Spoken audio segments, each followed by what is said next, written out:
Hello everyone. Welcome to another episode of Book Review and Summary.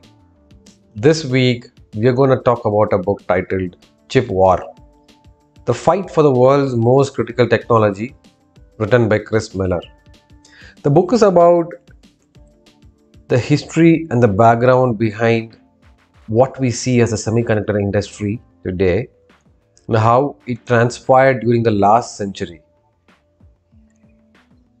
The story begins in the World War times when the power and control were driven by countries which possessed machinery and a large military.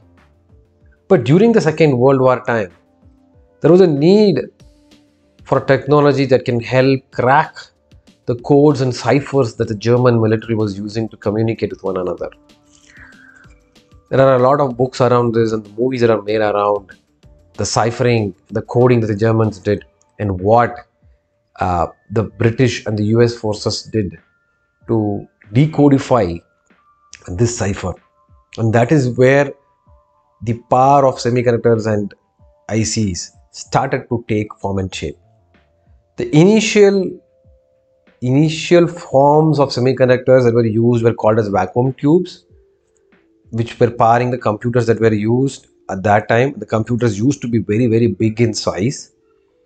But slowly, after the invention of switches by William Shockley, who was doing a lot of research around semiconductors and how passing impurities into semiconductor materials can help convert these semiconductors to act as switches, which can pass either a 0 or a 1 as a bit information.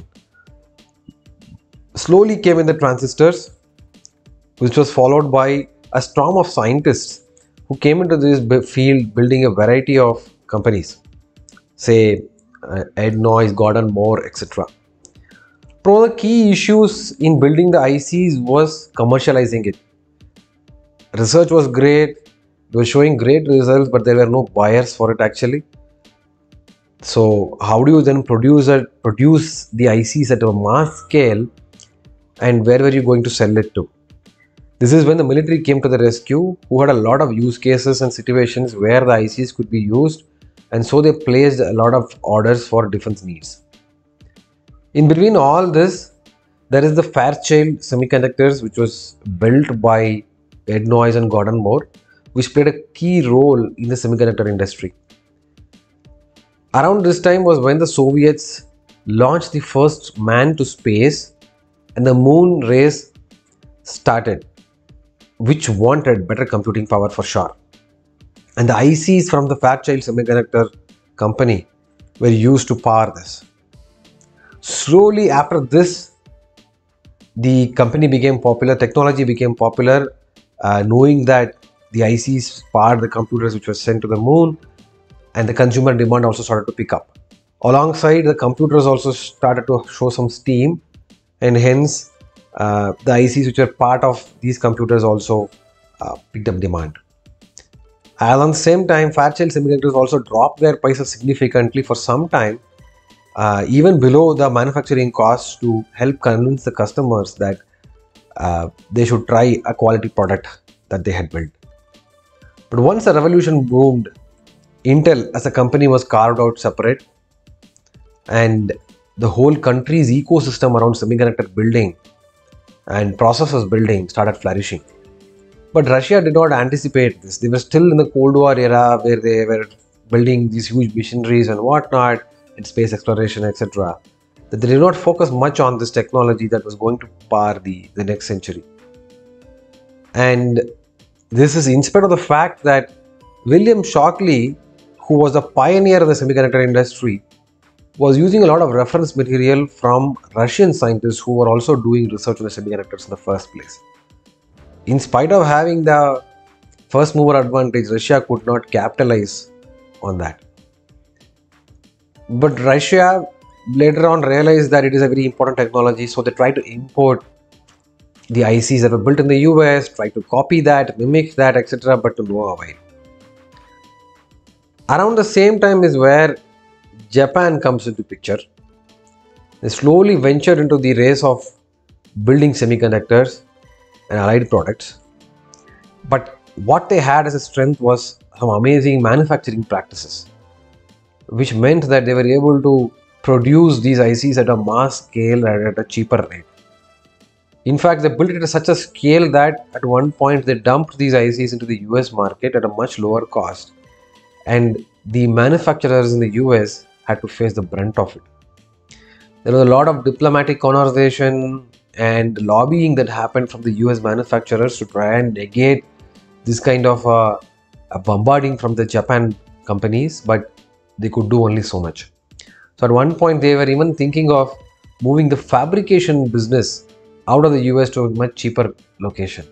They would maintain the design specifications in the US but build the fabrication business out of a low-cost country somewhere in Southeast Asia.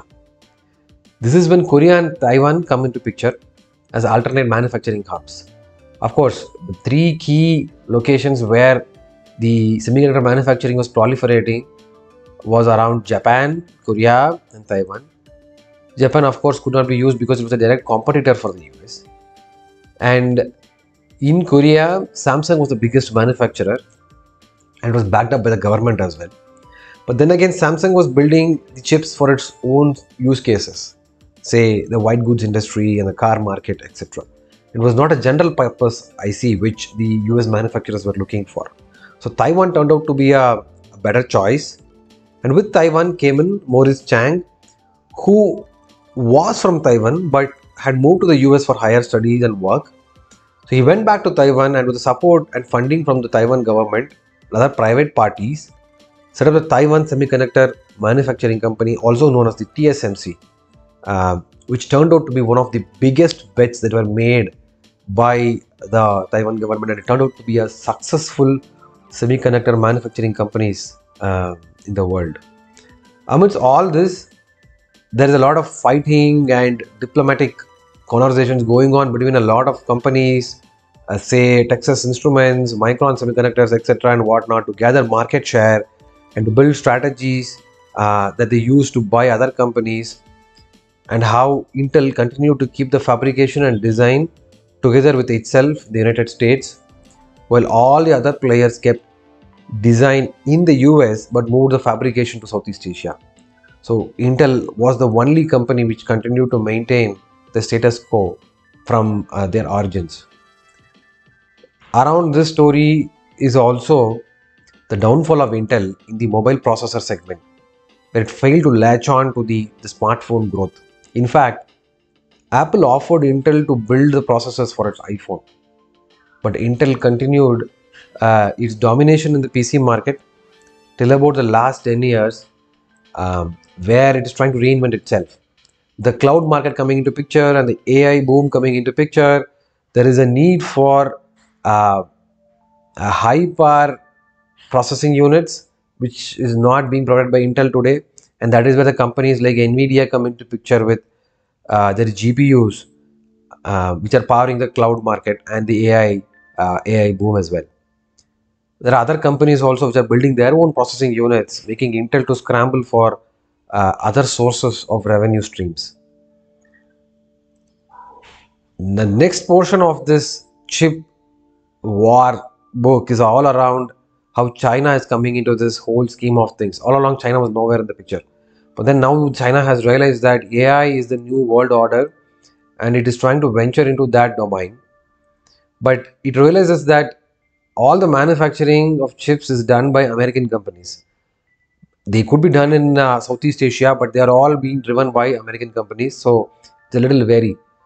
It wants to invest in the AI technology, but it realizes that the American influence could be there and it could lead to hacking and whatnot, and it wants complete control of that. So it is trying to arm twist Taiwan into, given its proximity, and liaison with other friendly American companies who have invested in China as well to try and get into some kind of a contract with them. Huawei, the state-funded semiconductor manufacturer, was even banned from the US for acquisitions of snooping.